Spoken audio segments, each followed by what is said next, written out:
ઉત્તર ગુજરાતમાં મોખરાના ગણાતા ડીસા માર્કેટયાર્ડમાં દિવાળીના તહેવારો બાદ આવકો વધવા લાગતા તેમજ તહેવારોના કારણે મજૂરોની અછત હોવાથી માર્કેટયાર્ડમાં માલનો મોટા પ્રમાણમાં ભરાવો થતાં માલનો નિકાલ કરવા તારીખ 13 અને 14 નવેમ્બરના રોજ માર્કેટયાર્ડમાં હરાજીનું કામકાજ બંધ રાખવાનો નિર્ણય લેવાયો છે। ડીસા માર્કેટયાર્ડમાં દિવાળીના તહેવારો બાદ મગફળીની મોટા પ્રમાણમાં આવક થઈ રહી છે। એક તરફ સરકારે ટેકાના ભાવે મગફળી ખરીદી કરવાની શરૂઆત કરી છે, જેમાં સરકાર દ્વારા પ્રતિ મણ રૂપિયા 1356નો ભાવ આપવામાં આવે છે, ત્યારે ડીસા માર્કેટયાર્ડમાં ખુલ્લી હરાજીમાં પણ મગફળીના આ પ્રકારના ભાવ મળી રહેતા હોવાથી તેમજ માર્કેટયાર્ડમાં રોકડા નાણાં મળતા હોવાથી ખેડૂતો માર્કેટયાર્ડમાં માલ વેચવાનું વધુ પસંદ કરે છે। ત્યારે દિવાળીના તહેવારો બાદ ડીસા માર્કેટયાર્ડમાં મગફળી સહિતની જણસીઓની આવક સતત વધી રહી છે, જ્યારે બીજી તરફ તહેવારોના કારણે વતનમાં ગયેલા પરપ્રાંતીય અનેક મજૂરો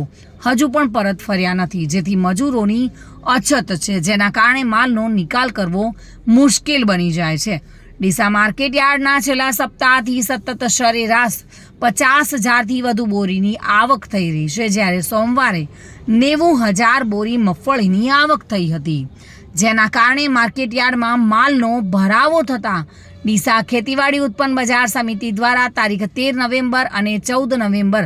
દેવ દિવાળીના દિવસે એમ 2 દિવસે